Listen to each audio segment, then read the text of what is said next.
Welcome back to Ben's Book Club. Today we are diving into the book Can't Hurt Me, Master Your Mind and Defy the Odds. This explainer is basically a hard-edged manual for extreme mental toughness. We're looking at a story that's part unfiltered memoir and part battle plan for completely shattering self-imposed limitations. It's written by the only member of the U.S. Armed Forces to ever complete SEAL training, Army Ranger School, and Air Force Tactical Air Controller training. The author, David Goggins, definitely doesn't coddle his readers. His message is raw, it's confrontational, and it is deeply motivational. So let's dive into this and see exactly how Goggins reprogrammed his own subconscious to overcome severe trauma and achieve the impossible. Most people operate at only about 40% of their true capacity. I mean, wow. That right there is the raw, totally unfiltered premise of David Goggins' entire philosophy. The core idea we're unpacking today is that real progress truly starts the exact moment you stop negotiating with yourself. Goggins argues that we constantly let our minds talk us out of hard things, and because of that, we leave a massive amount of our true potential completely untouched. So here's how we're breaking this down today. First, the crucible of Goggins. Then, the 40% rule. Next, tools for a calloused mind. After that, the accountability mirror. And finally, extreme inspiration or dangerous. Let's get right to it. Part 1. The Crucible of Goggins, From Rock Bottom to Navy SEAL. Before we even get into his tactics, we really have to look at the severe starting line of David Goggins' life. His childhood in Indiana was marked by severe domestic abuse, crushing poverty, and intense racism. On top of that, he developed a stutter, dealt with learning challenges like dyslexia, and just felt this deep, pervasive sense of worthlessness. Fast forward to age 24. He was nearly 300 pounds, working a completely dead-end job spraying for cockroaches, pre-diabetic, and totally directionless. But then a major turning point hits. He saw a documentary on Navy SEALs, and it just lit a massive fire in him. Just 3 months later, and through some of the most extreme, almost unfathomable discipline you can imagine, he drops a huge amount of weight just to qualify for BUDS, which is the elite SEAL training program.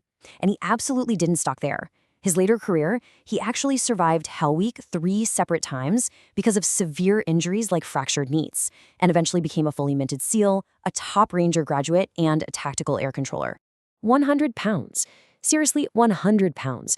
That's the astonishing amount of weight he had to lose in roughly 3 months just to earn a shot at SEAL training.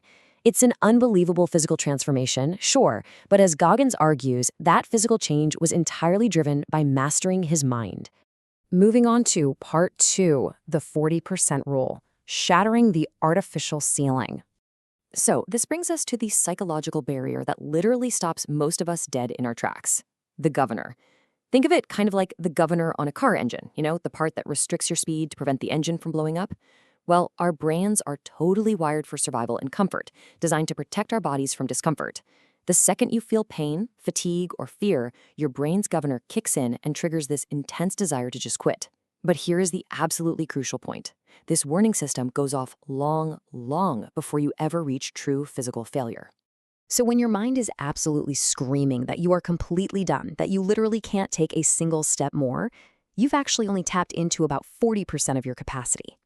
That remaining 60%, that's your untapped mental and physical potential.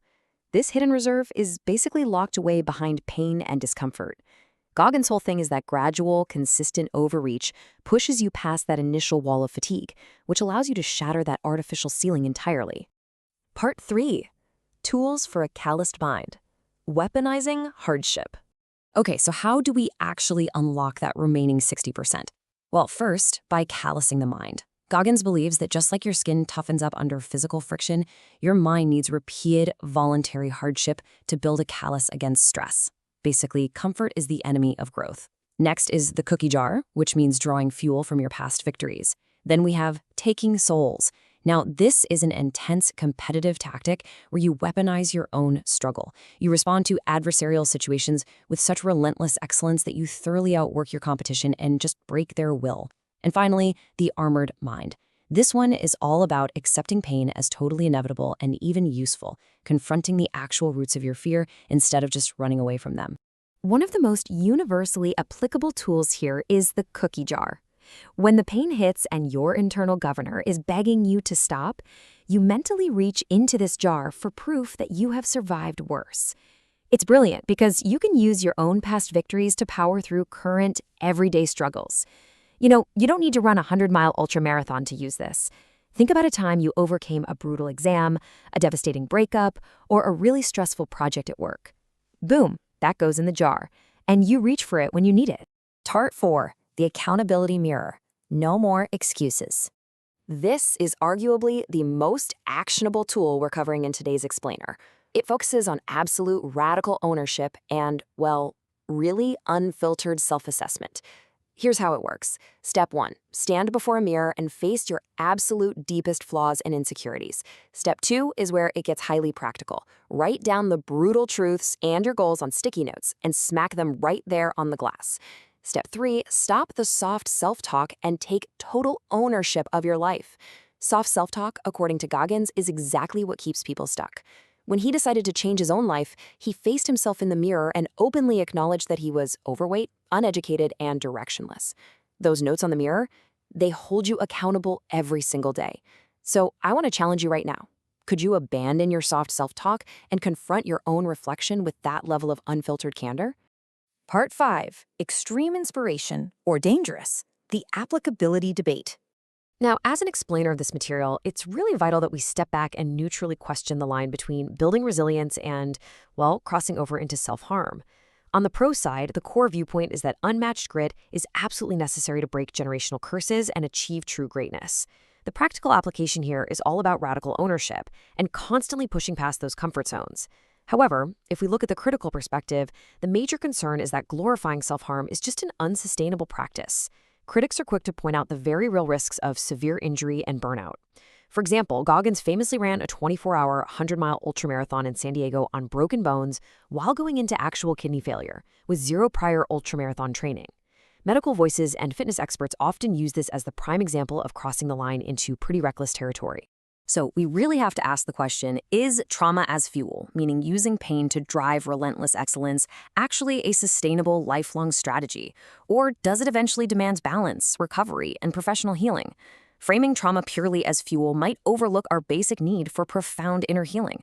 Sure, sustained excellence might require ongoing voluntary hardship, just like Goggins says, but many argue that self-compassion, recovery, and balance are equally essential for your long-term health. The book absolutely demands that we stop negotiating with our weaker selves, but it kind of leaves it up to the reader to decide exactly how far is too far. To wrap up our analysis today, I'll leave you with this to chew on. What artificial governor is keeping you stuck at 40% of your true potential? Whether you want to adopt his extreme tactics or maybe just borrow his frameworks to crush a regular 9-to-5 desk job, the challenge remains exactly the same. Identify your artificial limits, go face the mirror, and just see what happens when you tap into that hidden 60%. I really hope this breakdown gave you some powerful tools to take ownership of your path. Please subscribe so you don't miss an episode. Keep learning, keep pushing those boundaries, and I'll see you next time.